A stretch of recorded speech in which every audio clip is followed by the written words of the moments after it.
살아계신 하나님 아버지 감사합니다. 오늘도 저희들이 하나님 앞에 머리를 숙이며 하나님의 말씀에 거하기를 소망합니다. 하나님 긍휼과 자비를 베풀어 주옵소서. 우리는 늘 죄악 가운데 살아가는 존재입니다. 하나님을 믿지만 우리 안에 있는 본성들은 여전히 나의 중심으로 살아가고자 하고 또 상황과 여건에 따라 우리는 흔들려고 할 때가 참으로 많이 있습니다. 성령님, 긍휼과 자비를 베풀어 주셔서 하나님 안에 진정한 자유함을 누리며 살아갈 수 있도록 아버지 하나님 도와주옵소서.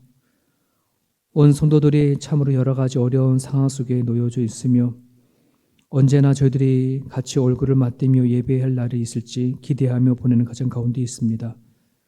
그날이 오기 전에 우리들이 있는 그 자리 안에서 믿음을 키워낼 수 있도록 도와주시고 이 어려운 이 시기가 우리의 믿음의 마디를 만들어내어지는 복된 시간들로 하나님 바꿔 주옵소서.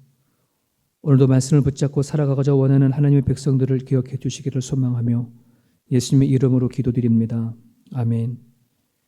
갈라디아서 2장 1절에서 10절까지 가는 본문 말씀입니다. 갈라디아서 2장 1절에서 10절까지 우리 같이 한 목소리로 읽습니다.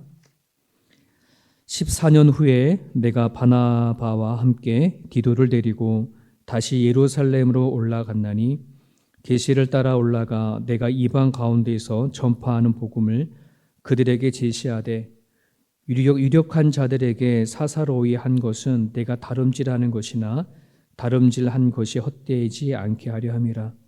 그러나 나와 함께 있는 헬라인 디도까지도 억지로 할례를 받게 하지 아니하였으니 이는 가만히 들어온 거짓 형제들 때문이라. 그들이 가만히 들어온 것은 그리스도 예수 안에서 우리가 가진 자유를 엿보고 우리를 종으로 삼고자 함이로되 그들에게 우리가 한시도 복종하지 아니하였으니 이는 복음의 진리가 항상 너희 가운데 있게 하려 함이라. 유력하다는 이들 중에 본래 어떤 이든지 내게 상관이 없으며 하나님은 사람을 외모로 취하지 아니하시나니 저 유력한 이들은 내게 의무를 더하여 준 것이 없고 도리어 그들은 내가 무할례자에게 복음 전함을 맡은 것이 베드로가 할례자에게 맡음과 같은 것을 보았고 베드로에게 역사하사 그들을 할례자의 사도로 삼으신 이가 또한 내게 역사하사 나를 이방인의 사도로 삼으셨느니라. 또 기둥같이 여기는 야고보와 게바와 요한도 내게 주신 은혜를 알므로 나와 바나바에게 친교의 악수를 하였으니 우리는 이방인에게로 그들은 할례자에게로 가게 하려 함이라. 다만 우리에게 가난한 자들을 기억하도록 부탁하였으니 이것은 나도 본래부터 힘써 행하여 왔노라. 아멘. 오늘 1절에 보게 되면 14년 후에 내가 바울이죠. 바울이 바나바와 함께 디도를 데리고 예루살렘으로 올라갔다 이렇게 시작을 합니다. 여기서 14년 후라는 것은 바울이 예수님을 만나고 회심한 이후의 14년이 아니고 우리 그 앞에 1장 그 18절에 보게 되어지면 예루살렘으로 첫 번째 방문한 이후에 두 번째 방문을 가질 때 14년이 지났다 이런 말이에요. 1장 18절에 보면 바울이 예수님을 만난 이후에 처음으로 예루살렘을 방문하게 되죠. 본인이 어떻게 예수님을 만나게 됐는지 그리고 예수님을 통해서 어떤 말씀을 들었는지 그 당시에 예수님의 수제자였던 베드로에게 자신이 만난 예수님을 이제 전하기 위해서 알리기 위해서 처음으로 예루살렘을 방문하게 됐죠. 그렇게 방문한 이후 시간이 지나고 14년이 이제 흘렀는데 이제 두 번째 예루살렘을 방문하게 되어졌다는 말입니다. 이때 두 가지 이유를 가지고 방문을 합니다. 첫 번째는 자신이 예수님부터 받은 복음을 전하는 데 있어서 정식적으로 예루살렘 교회를 통해서 정당성을 입증받으려고 하는 거예요. 여러분, 바울의 입장에서 자신이 다메섹 도상에서 만난 그 예수님, 정말 그거를 정말 누가 뭐라고 하겠습니까? 본인이 만난 예수님이니까. 본인이 만난 예수님이고, 그리고 예수님이 전해주신 그 말씀을 누구한테 구애받지 아니하고 그냥 내가 만난 예수님이니까 내가 전하면 돼. 뭐 이렇게 생각할 수도 있었을 텐데 전혀 지금 바울은 그런 생각이 아니라 지금 내가 다메섹 도상에서 만난 그 예수님은 예수님께서 처음으로 이 땅에 오셔서 제자들에게 같이 공유하고 가르쳤던 그 복음과 별 다를 것이 없고 제자들이 만나서 가르침을 받았던 그 예수님이나 다메섹 도상에서 만난 그 예수님이나 같은 예수님이기 때문에 이 사실을 내가 분명히 예루살렘 교회에게 정당화시켜서 내가 전하는 복음이 그들과 복음이 다르지 않다는 것을 확인을 받으려고 하는 거죠. 얼마든지 자기 스스로 굳이 내가 굳이 교회 가가지고서 인정받아야 돼. 내가 만난 예수님을 그들이 기다 아니다 이렇게 해줘야지만 내가 전하는 복음이 입증이 되는 거야. 이렇게 말할 수도 있는 부분들이죠. 하지만 바울은 그러지 않았어요. 그 이유는 뭐냐면은 이미 세워진 예루살렘의 교회의 권위를 인정했기 때문에 그렇습니다. 얼마든지 자기가 만난 예수님을 독단적으로 전할 수 있었을 거예요. 요즘으로 따진다고 한다 그러면 얼마든지 자기가 배우고 깨달고 만난 그 예수님을 가지고 새로운 교단을 만들 수도 있는 것이고 또 새로운 이방 사역의 본거지로 자기를 중심으로 해서 뻗쳐나갈 수도 있는 부분들인데 이제 그렇지 않다는 것입니다. 이미 예수님으로부터 직접 가르침을 받은 베드로 그리고 야고보, 요한 중심으로 세우신 교회를 인정하고 그리고 그 권위의 인정하에 자기 자신이 받았던 그 복음을 인정받고 정정당당하게 복음을 전하고자 했던 그 의도가 있는 것이죠. 그래서 에베소 4장 4절에 보면 몸이 하나요 성령도 하나이니 이와 같이 너희가 부르심의 한 소망 안에서 부르심을 받았느니라. 이 고백을 바울이 하는 겁니다. 내가 만난 예수님, 나에게 예수님 알려준 성령님이나 이미 그 전에 나보다 먼저 베드로와 야고보, 요한을 통해서 알려주시고 또 만나주신 성령 하나님, 같은 성령 하나님인 것을 이렇게 입증하고 또 확인되어져야 본인의 사역에 또 이렇게 힘이 되어지고 또 하나님이 세우신 질서에 흔들림이 없기 때문에 그 권위를 인정해서 방문하게 되어진 겁니다. 어떻게 보면 되게 바울은 겸손한 부분이고 또 예수님께서 교회를 세우셔서 일하시는 것을 누구보다도 잘 알았다 이런 생각을 해보게 되어집니다. 자, 그런 면에서 우리가 이런 지금 바울의 분별력은 참 본받을 만하다 하는 생각을 해보게 되어집니다. 마지막 시대가 되어지면 이런 거짓 선지자들이 많이 나온다고 하지 않습니까? 내가 예수다, 또 내가 받은 가르침이 참된 진리다 라고 그렇게 외치는 사람들이 등장하게 되어집니다. 기존의 교회를 욕하기도 하고 기존에 세워진 그 교회를 무너뜨리게까지 하면서 내가 전하는 복음이 진짜다라고 얘기하는 그러한 자들이 등장하게 되어지죠. 그러면 이런 말씀을 가지고 우리는 분별을 해야 합니다. 하나님은 지금까지 교회를 그런 식으로 세우지 않았기 때문에 그렇습니다.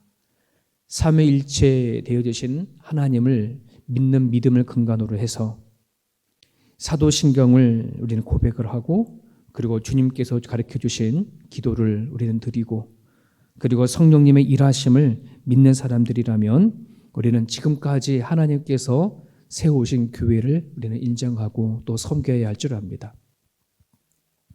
예수님께서 마태복음 18장 17절에 교회의 말에 순복하지 않는 성도들은 이방인과 세리와 같이 여기라 할 정도로 베드로의 신앙 고백 위에 세우신 그 교회의 권위에 대해서 큰 힘을 실어준 것을 우리는 보게 되어주죠.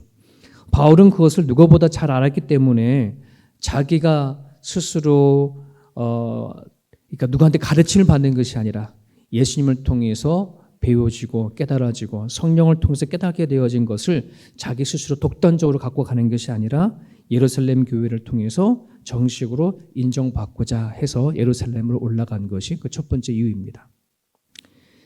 그리고 또 하나의 이유는 이방인들이 율법이나 전통을 준수하지 않아도 얼마든지 예수님을 믿는 그 믿음으로 구원받을 수 있음을 실질적으로 보여주기 위해서 누구를 데려가냐면 헬라인 디도를 데리고 갑니다. 그리고 위트니스, 증인, 그 증인자로 예루살렘 교회가 대체적으로 인정하고 또 존경하는 바나바를 데리고 가죠. 그래서 이방인들이 유대인들이 주장하고 있는 어떤 할례나 율법을 준수하지 않아도 오로지 믿음으로 예수님을 구주로 영접하고 하나님 앞에 기도하는 그런 존재로 믿음이 가진 사람으로 세워둘 수 있음을 드러내기 위해서 디도를 데리고 갑니다. 자, 근데 3절에 보시면 바울은 헬라인 디도에게 억지로 할례를 시키지 않았다 하는 이 부분을 좀 강조를 하고 있어요. 억지로 할례를 시키지 않았다.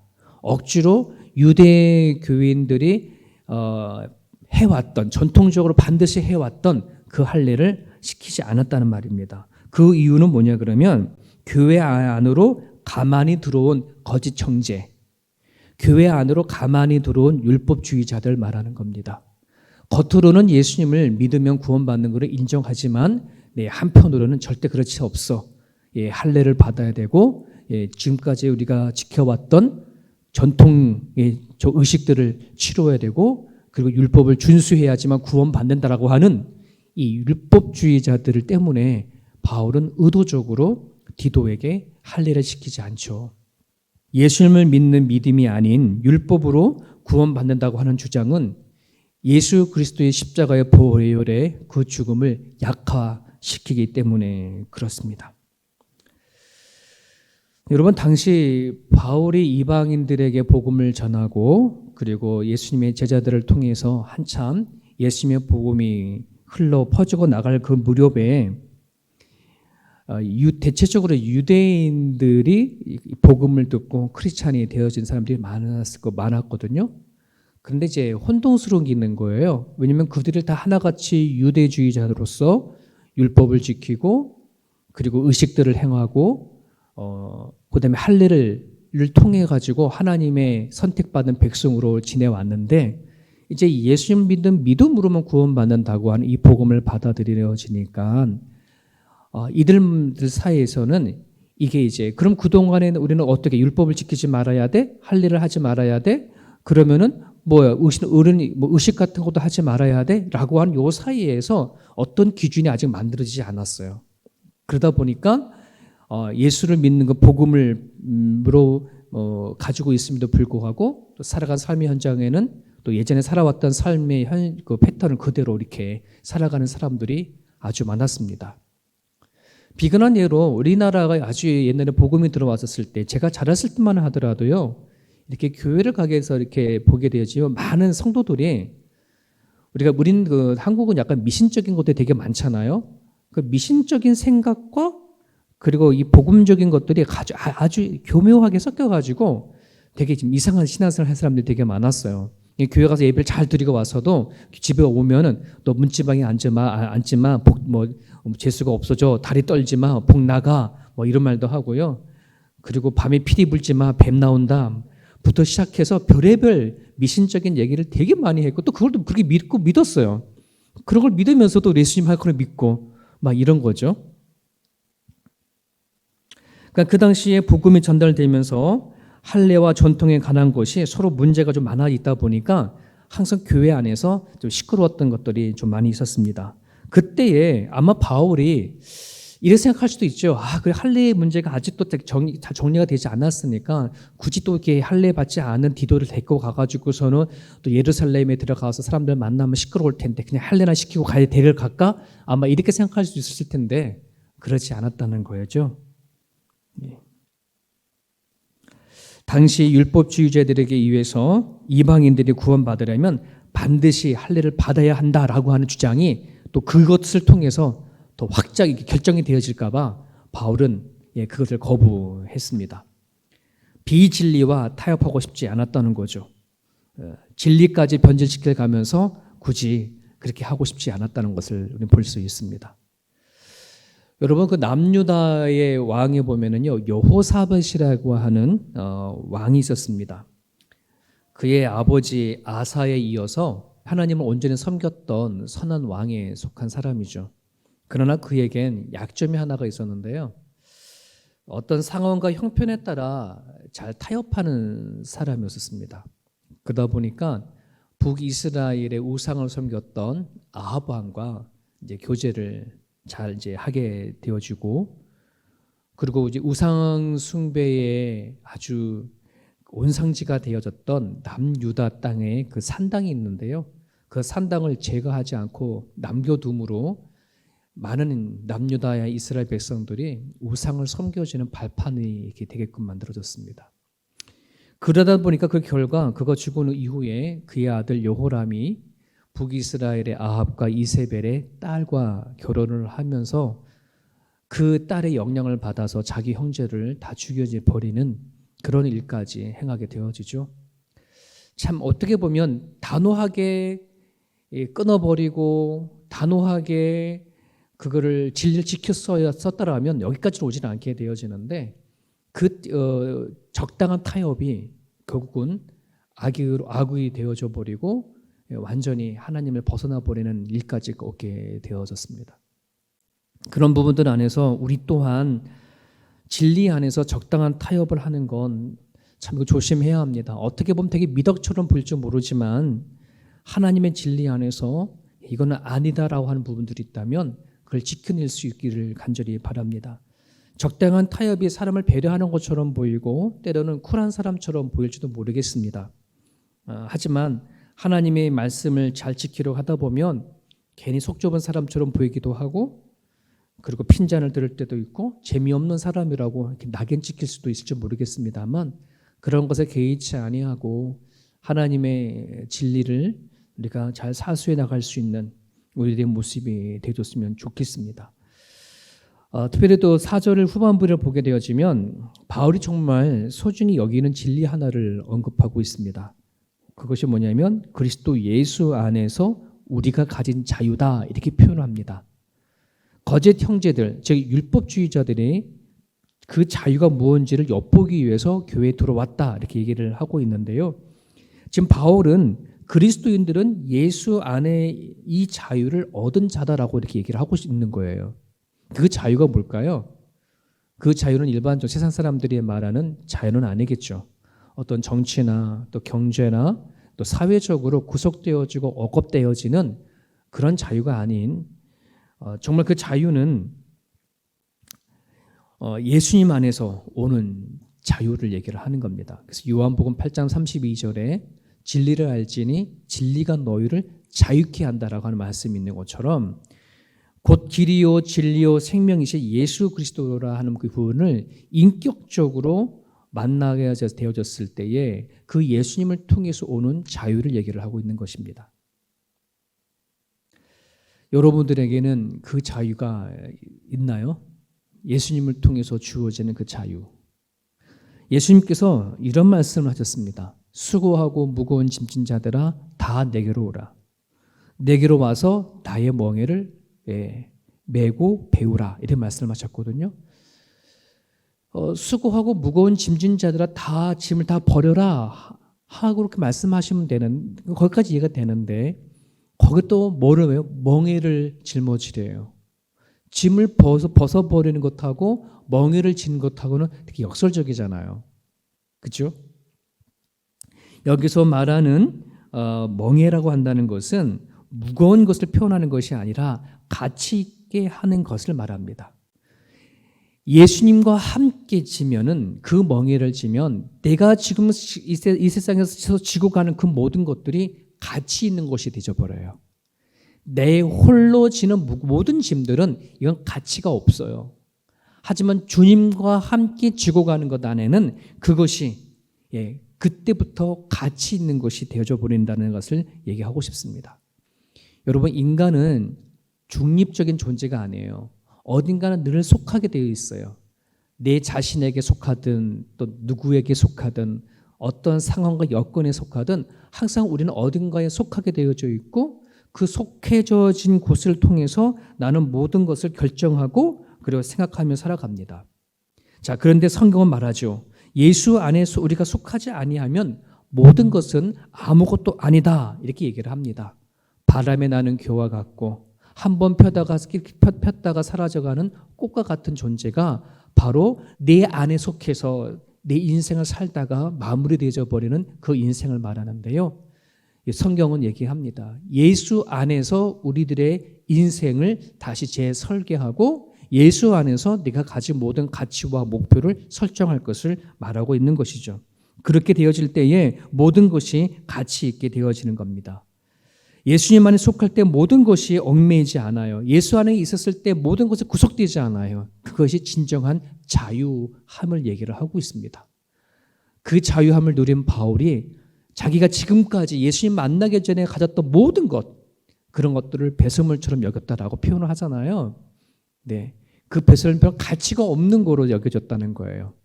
그런데 이제 예수 안에 자신이 살아왔던 것, 가진 것, 가지고 있는 모든 능력, 모든 실력, 모든 것들이 하나님 안에 새롭게 가치가 형성되어지는 것.